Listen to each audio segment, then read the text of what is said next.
Hello guys, how are you? My name is Nitesh and you are watching my channel Nitesh physics. तो दोस्तों, आज की इस वीडियो में आपके लिए लेके आया हूँ वेव गाइड का टॉपिक। जैसा कि मैंने अपने चैनल पर डिस्कस किया था कि जो नेक्स्ट वीडियो आने वाली है वो वेव गाइड के ऊपर आएगी। जैसा मैं देख पा रहा हूँ कि प्रीवियस कुछ ईयर से जो BHU एंट्रेंस में है वो वेव गाइड के भी क्वेश्चंस आ रहे हैं।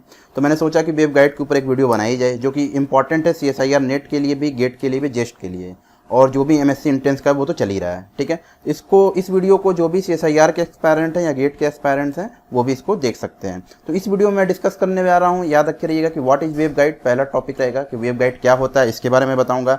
टाइप्स ऑफ वेव गाइड, कितने टाइप्स के होते हैं, पॉसिबल टाइप्स ऑफ मोड क्या होता है वेव गाइड में, एडवांटेज और डिसएडवांटेज क्या है, एप्लीकेशंस क्या है इस वेव गाइड का, इंपॉर्टेंस फार्मूला। जनरली देखिए जो फार्मूलाज होते हैं वेव गाइड पे, जो क्वेश्चंस आते हैं वो काफ़ी इजी होते हैं। एक ही फार्मूलाज है जो मैं आपको बताऊंगा, जिसपे आप सिंपल सा क्या कर लेंगे, उसको पुट करके उस फार्मूले को आप क्या कर सकते हैं, आंसर निकाल सकते हैं। एक्चुअली एक या दो फार्मूलेज और हैं जो भी मैं डिस्कस करने जा रहा हूँ, लेकिन एक मेन फार्मूला है जिससे आप सारे के सारे आंसर निकाल सकते हैं। ओके, और लास्ट में मैं डिस्कस करूंगा प्रीवियस ईयर क्वेश्चन सोल्यूशन, कुछ नेट के, कुछ गेट के, कुछ MSc एंट्रेंस के क्वेश्चन को मैं सॉल्व करूंगा, ट्राई करूंगा कि आपको समझ में आए। और फाइनली मैं शॉर्ट नोट्स को प्रोवाइड करूंगा अपने टेलीग्राम चैनल पे। ठीक है, तो जो भी मेरे चैनल पे नए हैं वो प्रीवियस ईयर की वीडियो जो देखना चाहते हैं सॉल्यूशंस की, तो एक बार प्ले लिस्ट को विजिट कर लें। अगर आपको वीडियो पसंद आती है तो चैनल को सब्सक्राइब कर ले, बेल आइकन को प्रेस कर लें कि आपको नेक्स्ट वीडियो की अपडेट मिलती रहे। तो बिना किसी देरी के फ्रेंड, चलिए वीडियो को स्टार्ट करते हैं। तो what is wave guide? Wave guide होता क्या? तो वेव गाइड को जानने से पहले मैं आपको कुछ की पॉइंट बता देता हूँ। जनरली क्या होता है कि जब फ्रीक्वेंसीज हाई होती है, मतलब हायर देन 3 गीगाहर्ट्ज, जब 3 गीगाहर्ट्ज से ज़्यादा फ्रीक्वेंसी हो जाती है तो जो इलेक्ट्रोमैग्नेटिक एनर्जी का जो ट्रांसमिशन है एलॉन्ग ट्रांसमिशन लाइन, वो क्या होता है, काफ़ी डिफिकल्ट हो जाता है। याद रखे रहिएगा कि लेस देन 3 गीगाहर्ट्ज पे ये इजीली ट्रांसमिशन होता है, लेस देन 3 गीगाहर्ट्ज पे। लेकिन ये फ्रीक्वेंसी जब 3 गीगाहर्ट्ज से ज़्यादा हो जाती है, ये काफ़ी डिफिकल्ट हो जाता है एनर्जी का ट्रांसफॉर्म करना। ठीक है, तो इसके लिए हम क्या करते हैं, इस केस में हम क्या करते हैं, एक मेटलिक क्यूब यूज कर सकते हैं। ठीक है, वो ट्रांसमिट कराने के लिए इलेक्ट्रोमैग्नेटिक वेव को इसके एबव फ्रीक्वेंसी पे, राइट। तो हायर देन 3 गीगाहर्ट्ज पे क्या होता है कि वेव गाइड की हमें जरूरत पड़ती है। तो डेफिनेशन क्या हुआ, वेव गाइड क्या होता है, ये क्या होता है, ये hollow metallic tube of uniform cross section for transmitting electromagnetic wave by successive reflection. इसमें क्या होता है कि सक्सेसिव रिफ्लेक्शन होता है, ये चीज आप याद रखे रहिएगा। In the inner walls of the tube is known as wave guide. Wave guide क्या होता है, ये हॉलो मेटेलिक ट्यूब होता है जिसका क्रॉस सेक्शनल एरिया क्या होता है, यूनिफॉर्म होता है। इसमें क्या होता है कि सक्सेसिव रिफ्लेक्शन होता है, जो भी आपकी इलेक्ट्रोमैग्नेटिक वेव है इसके इनर वॉल पे कुछ इस तरीके का, जो कि मैं आके डिस्कस करने वाला हूँ। तो इस तरह का जो कॉम्बिनेशन कहलाता है उसको हम क्या कहते हैं, स्ट्रक्चर जो कहलाता है उसको हम बोलते हैं वेव गाइड। ये डिफरेंट टाइप्स के हो सकते हैं। ये देखिए, ये रेक्टेंगुलर वेव गाइड है, ये सर्कुलर वेव गाइड है, इसको भी मैं आगे डिस्कस करने वाला हूँ। और इसमें वेव का ये प्रोपोगेशन है एलॉन्ग जो भी डायरेक्शन है, इसको आप मान लीजिए जेड डायरेक्शन ले लेते हैं हम, या वाई डायरेक्शन ले लेते हैं, तो ये वेव का प्रोपोगेशन है उसके अलाउंग। अब देखिए हम इस पे आते हैं, बेसिक फीचर्स क्या होते हैं। वेव गाइड जो आप पढ़ रहे हैं उसके बेसिक फीचर्स क्या हैं, तो पॉइंट वाइज में देखते हैं हम लोग। पहला पॉइंट है कि wave guides may be used to carry energy between pieces of equipment और over longer distance to carry transmitter power to an antenna और microwave signal from an antenna to a receiver. Generally क्या होता है, wave guide क्या होता है कि एक कैरियर है ये एनर्जी को ट्रांसफर करने का बिटवीन 2 पॉइंट्स। ठीक है, तो इस पे मैं ज़्यादा डिस्कस नहीं करने वाला हूँ क्योंकि मैं थोड़ा थोड़ा आपको बताता जाऊंगा, नहीं तो वीडियो काफ़ी लंबी बन जाएगी। ठीक है, मैं बेसिक फीचर को थोड़ा थोड़ा बताता जाऊंगा। मेनली मेरा क्या मोटो है कि जो न्यूमेरिकल्स हैं वो क्या हो जाएं, सॉल्व हो जाएं, और आपको बेसिक चीज़ें जो हैं वेव गाइड के बारे में वो पता चल जाए। ठीक है, वेव गाइड क्या होता है, किसके चीज़ के मिल के बना होता है। सेकंड पॉइंट, ये कॉपर का भी हो सकता है, एल्यूमिनियम का भी हो सकता है। ठीक है, ये रेक्टेंगुलर शेप का भी हो सकता है, सर्कुलर शेप का भी हो सकता है, जैसा कि आप देख पा रहे हो।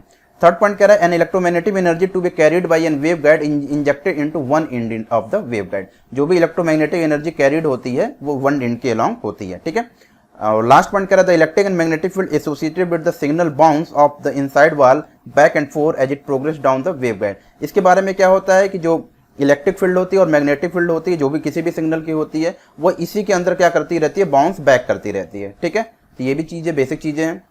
अब देखिए electromagnetic field configuration within the wave guide. Wave guide के अंदर जो भी इलेक्ट्रोमैग्नेटिक फील्ड है उसका कॉन्फ़िगरेशन कैसा होता है। ठीक है, अब कह रहा है पहला point, in order to determine the electromagnetic field configuration within the wave guide Maxwell equation should be solve. यहाँ पे देखिए मैं सॉल्व करने वाला नहीं हूँ, उसको सॉल्व करके एक्चुअली क्या होता है कि इक्वेशन को लाया जाता है, लेकिन ये काफी टीडियस प्रोसेस है और उसकी आपकी जरूरत नहीं है। आपको तो मेन मोटो ये है कि आपको क्वेश्चन कैसे सॉल्व हो जाए। ठीक है, ये किसी यूनिवर्सिटी का एग्जाम नहीं है कि मैं आपको डिटेल आपको डेरिवेशन बताऊँ। ठीक है, तो हमें क्या होता है, उसमें मैक्सवेल इक्वेशन को सॉल्व करना रहता है, ठीक है, एप्रोप्रिएट बाउंड्री कंडीशन लगा के, और बाद में हम मोड को निकालते हैं, ठीक है। जब इसका हम सोल्यूशन देखते हैं तो नंबर ऑफ फील्ड कॉन्फ़िगरेशन को जब हम सोल्यूशन देखते हैं तो क्या होता है कि यहाँ पे such solution gives rise to number of field configuration, कई सारे कॉन्फ़िगरेशन देते हैं, और हर एक कॉन्फ़िगरेशन को हम बोलते हैं मोड। याद रखे रहिएगा, हर एक कॉन्फ़िगरेशन को क्या बोलेंगे आप, मोड। और किसी भी वेवगाइड के अंदर डिफरेंट टाइप्स के आपके मोड क्या हैं, पॉसिबल हैं। जैसा कि मैंने लास्ट वीडियो में बताया था सोल्यूशन में BHQ के TM मोड, TE मोड और TEM मोड, ठीक है। इसके बारे में भी हम थोड़ा डिटेल डिस्कस करेंगे थोड़ी देर बाद। अब देख कंपोनेंट्स क्या है, इलेक्ट्रिक एंड मैग्नेटिक फील्ड, ठीक है। इलेक्ट्रिक फील्ड और मैग्नेटिक फील्ड इंटेंसिटी में आप देख सकते हैं, एक्स कंपोनेंट है ये इलेक्ट्रिक फील्ड का, ये मैग्नेटिक इंटेंसिटी का है, ये वाई है, ये जेड है, इस तरह की चीजें होती हैं, ठीक है। पॉसिबल टाइप्स ऑफ मोड देखेंगे, जो कि हम फील्ड कॉन्फ़िगरेशन से जो सारे हमें सॉल्यूशन मिले हैं, और हर एक कॉन्फ़िगरेशन के अलॉन्ग जो हमें मोड मिल रहा है उसके पॉसिबल टाइप्स क्या क्या हैं। जैसे देखिए पहला ही मैंने बताया था वहां पे transfer electromagnetic wave, TEM wave, ठीक है, ट्रांसफर इलेक्ट्रोमैग्नेटिक वेव, TEM, ठीक है। इसमें क्या होता है, याद रखिएगा कि जो दोनों इलेक्ट्रिक फील्ड होते हैं, मैग्नेटिक फील्ड होते हैं, वो क्या होते हैं, यहाँ पे देखिए here both electric and magnetic field are directed component, okay, that means EZ = 0 and HZ = 0, ठीक है। सेकंड देखिए ट्रांसफर इलेक्ट्रिक वेव, इसमें क्या होता है, केवल electric field is purely transfer to the direction of propagation and magnetic field is not purely transfer, that means EZ will be equal to 0 but HZ not equal to 0। Electric field का component क्या होगा, यहाँ पे 0 होगा।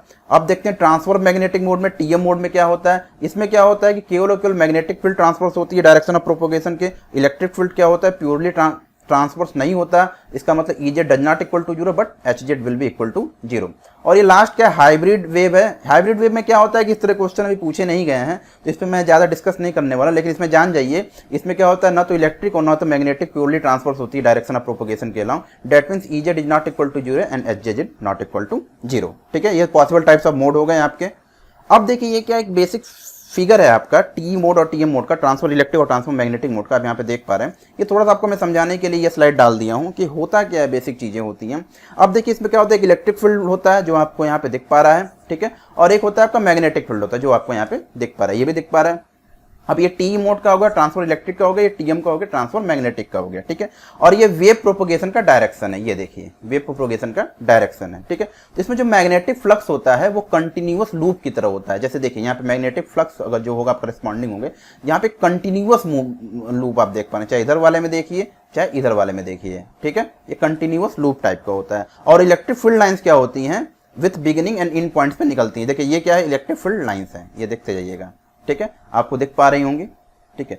तो ये continuous जो loop होता है वो क्या होता है, मैग्नेटिक फ्लक्स का होता है। ये तो सिंपल एक तरीका है बताने का, थोड़ा बहुत आपको समझ में आ जाए इसलिए मैं बता रहा हूँ, ठीक है। चलिए आगे बढ़ते हैं। अब देखिए मोस्ट इंपॉर्टेंट है, यहाँ पे इंपॉर्टेंट लिख लें, इसी से सारे के सारे क्वेश्चंस आते हैं, चाहे आप CSIR नेट की बात कर लें, गेट की बात कर लें, BHU एंट्रेंस की बात कर लें, या कहीं जेस्ट की बात कर लें। जेस्ट में तो शायद सिलेबस में नहीं है, लेकिन अगर आएगा भी क्वेश्चन तो मैक्सिमम चांस है 90% की रेक्टेंगुलर मोड से ही क्वेश्चन आ जाते हैं। तो ये देखिए वेव गाइड जो होता है, जब मैं बताया कि वो तो जनरली क्या होता है, हम 2 पार्ट में डिवाइड कर लेते हैं, एक रेक्टेंगुलर वेव गाइड, एक सर्कुलर वेव गाइड, लेकिन उससे ज़्यादा भी होते हैं, लेकिन हमें उससे जानने की जरूरत नहीं है, ठीक है। तो रेक्टेंगुलर वेव गाइड क्या होता है, a wave guide having rectangular cross section is known as rectangular wave guide. कोई भी वेव गाइड ऐसा हो जिसका क्रॉस सेक्शन क्या हो, रेक्टेंगुलर हो। जैसे यहाँ पे देखिए रेक्टेंगल आपको दिख पा रहा है, ये फिगर भी देख लीजिए और ये फिगर भी देख लीजिए, ठीक है। ये देखिए लेंथ आपका A है, ब्रेड्थ B है, ठीक है। तो इस तरह के वेव गाइड को क्या बोलेंगे, मतलब इसके अंदर जो प्रोपोगेशन होगा वेव का, उसके करस्पॉन्डिंग जो वेव गाइड होगा उसको हम क्या बोलेंगे, रेक्टेंगुलर वेव गाइड होगा, ठीक है। अब देखिए dimension of the wave guide which determine the operating frequency range. क्या क्या है, the size of the wave guide determine its operating frequency range. जो भी साइज होता है वेव गाइड का वो क्या डिटरमाइन करता है, फ्रीक्वेंसी रेंज को बताता है, ठीक है। दूसरा क्या है, the frequency of operation is determined by the dimension A, ठीक है। ये जो डायमेंशन A है आपका, ठीक है, ये क्या बताता है, फ्रीक्वेंसी ऑफ ऑपरेशन को डिफाइन करता है, ओके। थर्ड पॉइंट है, the dimension is usually made equal to 1/2 the wavelength at the lowest frequency of operation. This frequency is known as the cutoff frequency. Most important है, most important, ठीक है। देखिए जो dimension होता है generally हम क्या उसको करते हैं, यूनिटी के इक्वल बना देते हैं, ठीक है। जो लोवेस्ट फ्रीक्वेंसी के करस्पॉन्डिंग जो भी वेवलेंथ होती है जैसे उस फ्रीक्वेंसी को क्या बोलते हैं, हम कट ऑफ फ्रीक्वेंसी बोलते हैं, इसको डिनोट करते हैं, याद रखिएगा लैम्डा सी से। इसी के करेस्पॉन्डिंग फार्मूला आएगा आगे, जिसपे आप क्या करेंगे, मैक्सिमम क्वेश्चन लगभग आप 90% क्वेश्चन उस फार्मूले से आप क्या कर सकते हैं, इजीली टेकल आउट कर सकते हैं, इजीली आप उसको सॉल्व कर सकते हैं। ठीक है, फोर्थ पॉइंट के देखकर कह रहा है at the cut off frequency and below the waveguide will not transmit any energy. इस फ्रीक्वेंसी से नीचे कोई भी जो वेवगाइड है एनर्जी को क्या करेगा, ट्रांसमिट नहीं करेगा। ठीक है, at frequency above the cut off frequency the waveguide will propagate energy. तो जो भी फ्रीक्वेंसी होनी चाहिए वो क्या होनी चाहिए, कट ऑफ फ्रीक्वेंसी से ज्यादा होनी चाहिए, तभी वेवगाइड क्या करेगा, एनर्जी को क्या कराएगा, प्रोपोगेट कराएगा। इस कंडीशन में तो करा देगा, लेकिन अगर फ्रीक्वेंसी लेस देन है तो यहाँ पे कोई भी एनर्जी क्या करेगी, प्रोपोगेट नहीं करेगी। ठीक है, आई थिंक आपको समझ में आ गया होगा ये चीजें। आप देखिए wave path in A wave guide at various frequency, different types की अगर फ्रीक्वेंसी पे अगर हम वेव पाथ देखें वेव गाइड का तो क्या होता है, तो जनरली क्या होता है, समझ लीजिए कि अगर एंगल ऑफ इंसिडेंट और एंगल ऑफ रिफ्लेक्शन, अगर यहाँ पे देखें आप बात, इस चीज को बोलेंगे आप, यहाँ आप देख पा रहे होंगे, इसको बोलते हैं एंगल ऑफ इंसिडेंस, ये एंगल ऑफ इंसिडेंस लिखा हुआ है, इसको बोलते हैं एंगल ऑफ रिफ्लेक्शन। ठीक है, angle of incidence and angle of reflection, और ये किस केस में है, ये आपका हाई फ्रीक्वेंसी के केस में है। ठीक है, अब देखिए पहला पॉइंट कर, when a probe launches energy into the waveguide the electromagnetic field bounce off the side walls of the waveguide as shown in the above figure. ठीक है, एबव फिगर में देख पा रहे हैं हम लोग। उसके बाद पॉइंट कह रहा है the angles of incidence and reflection depend upon the operating frequency. ये जो एंगल है आपका, ये दोनों एंगल जो है वो किस पे डिपेंड करता है, ऑपरेटिंग फ्रीक्वेंसी पे डिपेंड करता है। ठीक है, फ्रीक्वेंसी अगर आप चेंज कर देंगे तो ये जो एंगल है वो भी क्या हो जाएगा, चेंज हो जाएगा। तो ऑपरेशनल फ्रीक्वेंसी काफी इंपॉर्टेंट है वेवगाइड के लिए, ये भी याद रखे रहिएगा। अब कह रहा है एट हाई फ्रीक्वेंसीज, अगर फ्रीक्वेंसी बहुत ही ज्यादा है आपका, द एंगल्स आर लार्ज, यहाँ पे एंगल आपको दिख भी रहा होगा, काफी बड़ा बना है। ठीक है, तो एंगल सब उस केस में क्या होता है, काफी बड़ा होता है, लार्ज होता है, and therefore the path between the opposite walls is relatively long as shown in figure. इसलिए जो पाथ होता है आपका वो क्या होता है, रिलेटिवली लॉन्ग होता है। तो जो हाई फ्रीक्वेंसी होती है, याद रखे रहिएगा, ऑपरेटिंग फ्रीक्वेंसी में जो अगर हाई फ्रीक्वेंसी रहेगी तो एंगल क्या होता है, सबसे पहले वो ज्यादा होता है, और जो पाथ होता है बिटवीन टू अपोजिट वॉल्स का वो क्या होता है, वो भी काफी बड़ा होता है। ठीक है, अब दूसरे में जाइए। अब कह रहा है at lower frequency the angle decreases, lower frequency पे क्या होगा, एंगल क्या होगा, डिक्रीज करने लगेगा। जब हाई फ्रीक्वेंसी पे एंगल ज्यादा है, एंगल पे डिपेंड कर रहा है, तो लोअर फ्रीक्वेंसी पे क्या हो जाएगा, एंगल क्या हो जाएगा, डिक्रीज कर जाएगा, और जो पाथ बिटवीन टू वॉल्स के बीच में वो क्या हो जाएगा, वो शॉर्टन हो जाएगा, मतलब ये छोटा हो जाएगा। ठीक है, आप ये लो फ्रीक्वेंसी के बीच में देख लीजिए, ये पाथ ये पाथ ये पाथ ये पाथ ये पाथ दिख रहा होगा। ठीक है, अब देखिए when the operating frequency reaches अब the cut off frequency, cut off frequency पे आ गए, कट ऑफ फ्रीक्वेंसी के बीच में मीडियम की हम बात करें तो मीडियम में जो पाथ होगा वो क्या होगा, इससे कम होगा लेकिन इससे ज्यादा होगा। ठीक है, और कॉरेस्पॉन्डिंग इससे तो एंगल कम होगा लेकिन इससे क्या होगा, ज्यादा, इससे ज्यादा होगा। ठीक है, ये चीजें हैं एट मीडियम फ्रीक्वेंसी पे। लो फ्रीक्वेंसी मैंने डिस्कस कर दिया है। अब देखिए अगर यही operating frequency cut off frequency के इक्वल हो जाए, lambda F is will be equal to F C हो जाए, कट ऑफ फ्रीक्वेंसी के इक्वल हो जाए, तो इस केस में क्या होता है, अगर वेवगाइड में इस केस में क्या होता है, जो सिग्नल होता है वो सिंपली क्या कर जाता है, बाउंस बैक कर जाता है।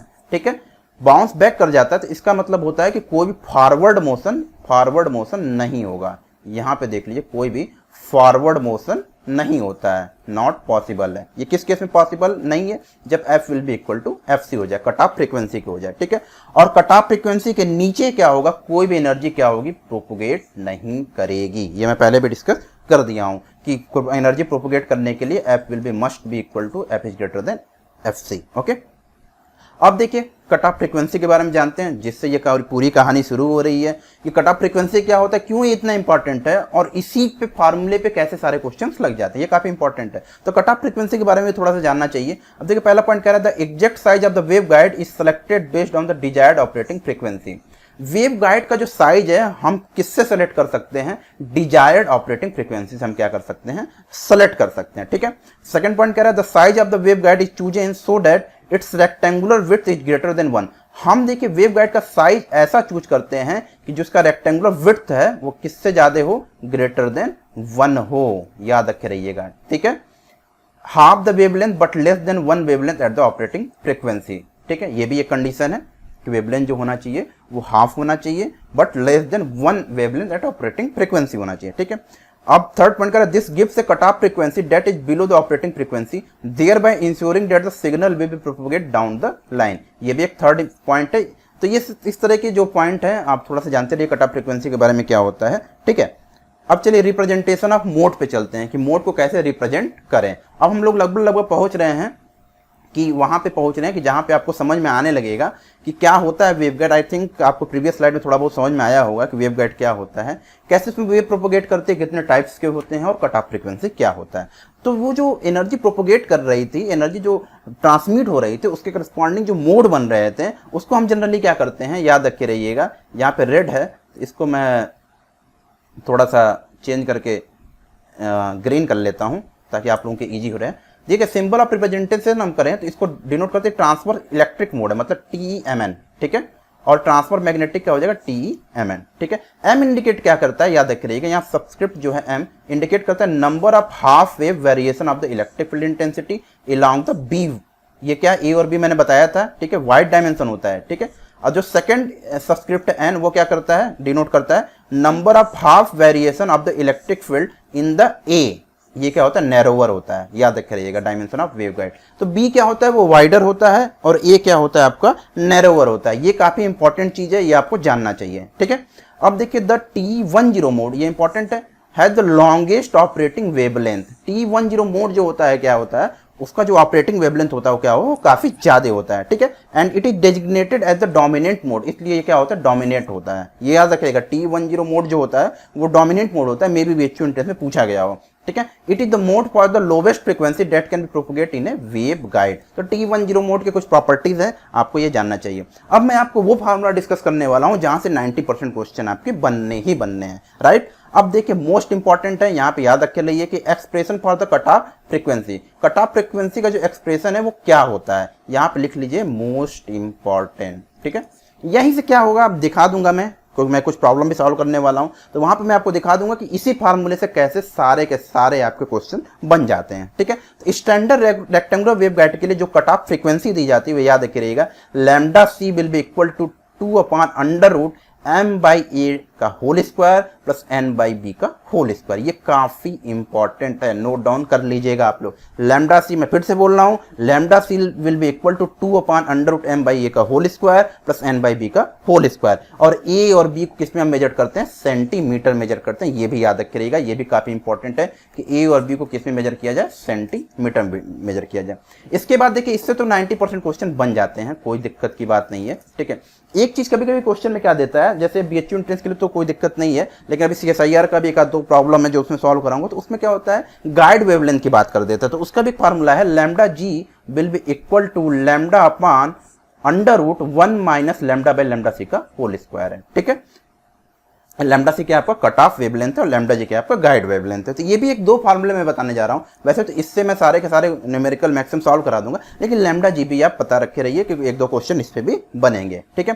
तो ये तो बात हो गई रेक्टेंगुलर वेवगाइड की, जिससे 90% क्वेश्चन बन जाएंगे। अब बात कर लेते हैं थोड़ा सर्कुलर वेवगाइड की, ठीक है। वही सारे फिनोमिना अगर इस तरह का वेवगाइड हो जिसका जो स्ट्रक्चर हो सर्कल टाइप का हो, तो इस तरह के वेवगाइड को हम क्या बोलते हैं, सर्कुलर वेवगाइड बोलते हैं। देखिए इसमें क्या लिखा है, a hollow metallic tube of uniform circular cross section for transmitting electromagnetic wave by successive reflection from the inner walls of the tube is circular waveguide। तो दोनों में क्या डिफरेंस है, दोनों में बस डिफरेंस है स्ट्रक्चर का, याद रखे रहिएगा। दोनों में केवल स्ट्रक्चर का डिफरेंस है और बाकी सारे के सारे फिनोमेना क्या है यहाँ पे सेम है। तो देखिए the circular waveguide is used in many special application in microwave techniques. Microwave techniques में यूज होता है। अब देखिए क्या है पहला point, it has the advantage of greater power. इसमें क्या होता है, पावर ज्यादा होता है। Handling capacity and lower attenuation for a given cut off wavelength, ठीक है। कैपेसिटी, हैंडलिंग कैपेसिटी क्या होती है, अच्छी होती है, और लोअर एटेन्यूएशन होता है एट गिवन λc वैल्यू पे, ठीक है। और डिसएडवांटेज भी इसका क्या है कि ग्रेटर साइज होता है, जो कि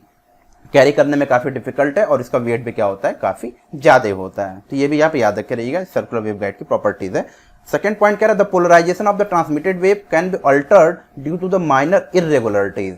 जो माइनर इररेगुलरिटीज है जो पोलराइजेशन है ट्रांसमिटेड वेव का, उन क्या करते हैं, अल्टर्ड कर सकते हैं, चेंज कर सकते हैं, ठीक है। Of the wall surface to the circular guide whereas the rectangular wave guide the polarization is fixed. Rectangular wave guide का ये डिसएडवांटेज है कि पोलराइजेशन क्या होता है उसमें फिक्स्ड होता है, लेकिन सर्कुलर वेव गाइड में हम क्या कर सकते हैं, उसको अल्टर्ड कर सकते हैं, उसको चेंज कर सकते हैं, ठीक है।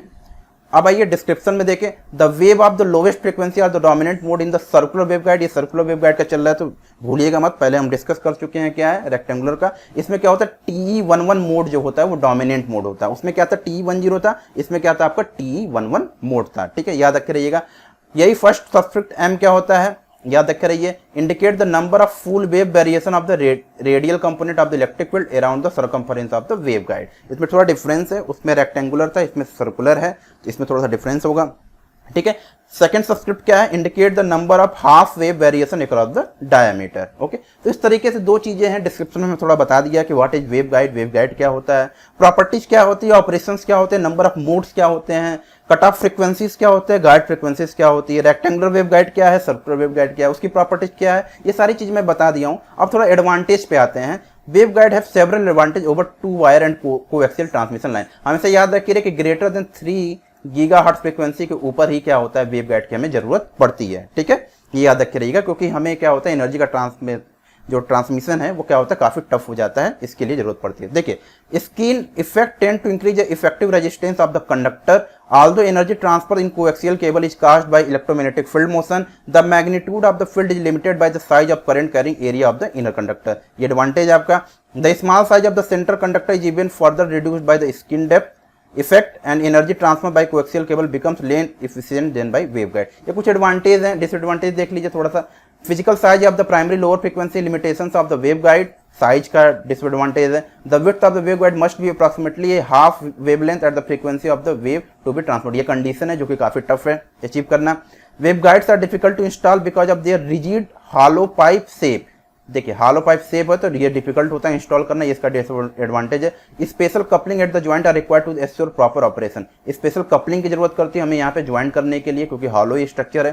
कॉस्ट इसका क्या होता है, काफी ज्यादा होता है, ये चीप कॉस्ट नहीं है, ये काफी हाई कॉस्ट है, कॉस्ट कैपिटल है ये। And decrease sorry cost more cost लगता है इसमें। And decrease the particularly of waveguide system at any other than microwave frequency. ये कुछ एडवांटेज है और कुछ डिसएडवांटेज है आपके वेवगाइड के। ठीक है, तो एप्लीकेशंस देख ले सर्कुलर वेवगाइड का क्या है। ये कुछ एप्लीकेशंस दिए हुए हैं, मैं पढ़ने नहीं जा रहा हूँ, थोड़ा सा पढ़ लीजिएगा, एक दो मैं छोटे छोटे पढ़ देता हूँ। जैसे देखिए, TE01 mode suitable for long distance waveguide transmitted above 10 gigahertz. ये इंपॉर्टेंट इसलिए मैं पढ़ दे रहा हूँ। टू रिड्यूस एटेन्यूएशन लॉस, इसमें कम होता है, ये याद रखिएगा। Can operate only above certain frequencies. ठीक है, ये एप्लीकेशंस हैं, इस तरह की चीजें आती हैं, तो ये आप एडवांटेज हो गया, डिसएडवांटेज हो गया। अब बात करते हैं स्टूडेंट्स की, कैसे हम वेवगाइड के बारे में जान लिए हैं तो हम कैसे न्यूमेरिकल को टेकल आउट कर सकते हैं, कैसे सॉल्व कर सकते हैं। तो यहाँ पे कुछ मैं 2 4 5 10 न्यूमेरिकल सॉल्व करा दूंगा, जिससे आपको पता चल जाएगा कि वेवगाइड क्या है, कैसे न्यूमेरिकल को सॉल्व किया जाता है। इसके बाद अगर ये वीडियो आपको अभी तक देखी हुई है आपने वीडियो और थोड़ा बहुत समझ में आया है तो आपको वेवगाइड के क्वेश्चन काफी ईजी लगने वाले हैं। ठीक है, अब पहले कुछ कंडीशंस में आपको बताऊं, जैसे हॉलो रेक्टेंगुलर वेवगाइड कैसा व्यक्त करता है, याद रखे रहिएगा, ये हाई पास फिल्टर की तरह एक्ट करता है। ठीक है, अब देखिए रेक्टेंगुलर वेवगाइड है, डायमेंशन इसका कितना दिया, ए की वैल्यू है 1, बी की वैल्यू है 0.5। इट्स कट ऑफ फ्रीक्वेंसीज पूछा हुआ है। कट ऑफ फ्रीक्वेंसी आप इजीली निकाल सकते हैं। एफसी देखिए लैम्डा, एफसी इक्वल टू क्या होता है आपका, न्यू लैम्डा होता है, याद रखे रहिए। हमें क्या पूछा, न्यू पूछा है, तो न्यू इक्वल टू क्या हो जाएगा, सी बाई लैम्डा हो जाएगा। और लैम्डा की जगह लैम्डा सी लिख लीजिए, और लैम्डा सी इस फॉर्मूले से आप क्या कर लेंगे, निकाल लेंगे, इजीली निकाल लेंगे आप। ठीक है, तो यहाँ पे क्या हो जाएगा, डोमिनेंट मोड रख दीजिए आप 10। ठीक है, तो यहाँ पे आपको जो ऑप्शन सी है 15 गीगाहर्ट्ज आपको इजीली मिल जाएगा। अगर नहीं मिलता तो देखिए हम नीचे वाला क्वेश्चन लगा देते हैं। A rectangular waveguide measure 3 × 4.5 centimetre. यहाँ पे ए की वैल्यू 3 है, बी की वैल्यू क्या है आपकी 4.5 है। Internally and has 10 gigahertz signal propagated and it's 10 gigahertz obviously greater than 3 gigahertz होता ही है।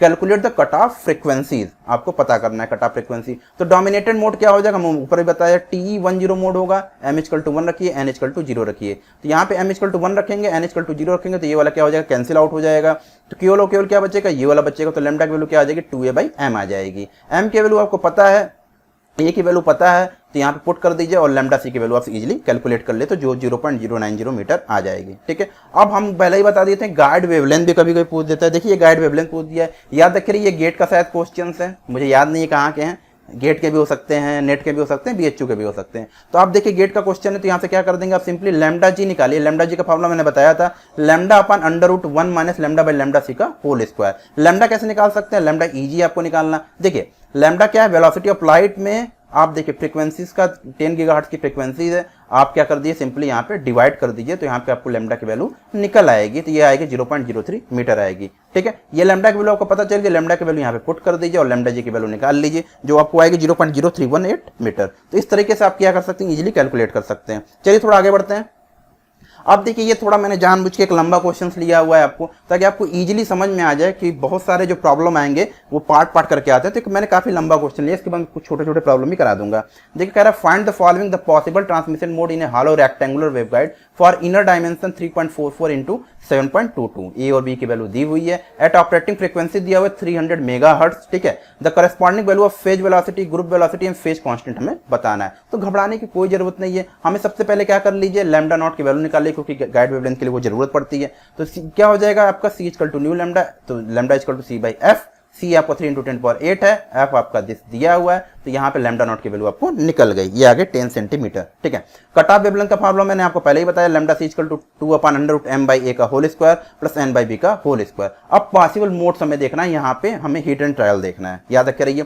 अगर हम TE00 मोड ले लेंगे, मतलब m की वैल्यू 0 कर दीजिए और n की वैल्यू 0 कर दीजिए। ठीक है, उस समय लैम्डा सी क्या हो जाएगा, यहाँ पे कर देंगे तो इनफाइनाइट हो जाएगा, that mean lambda C is greater than lambda naught, क्योंकि लैम्डा नॉट की वैल्यू क्या है 10 सेंटीमीटर। ठीक है, इस केस में कोई भी प्रोपोगेशन नहीं होता है, ये याद रख रहिए। ठीक है, अगर T10 मोड लेंगे जो कि काफी डोमिनेटिंग मोड है, m equal to 1 n equal to 0, उस समय लैम्डा सी की वैल्यू 2a आ जाएगी, मतलब 14.44 सेंटीमीटर। तो ये देखिए, अब अगर लैम्डा सी की value greater than lambda not हो जाए, इस केस में क्या होगा कि जो मोड होगा वो क्या करेगा, प्रोपोगेट करना शुरू कर देगा। तो ये प्रोपोगेट करेगा। और T01 मोड ले लें, m इक्वल टू 0 कर दें, n इक्वल टू 1 कर दें, तो लैम्डा सी की वैल्यू 2b के इक्वल हो जाएगी, जिसकी वैल्यू आएगी 6.88 सेंटीमीटर। ये मोड जो होगा वो प्रोपोगेट नहीं करेगा, क्योंकि लैम्डा सी की value less than lambda not हो गई। ठीक है, तो आई होप कि आपको ये चीजें समझ में आ रही होंगी, कब प्रोपोगेट करेगा कब नहीं करेगा, इस तरह की चीजें पूछी जाती हैं।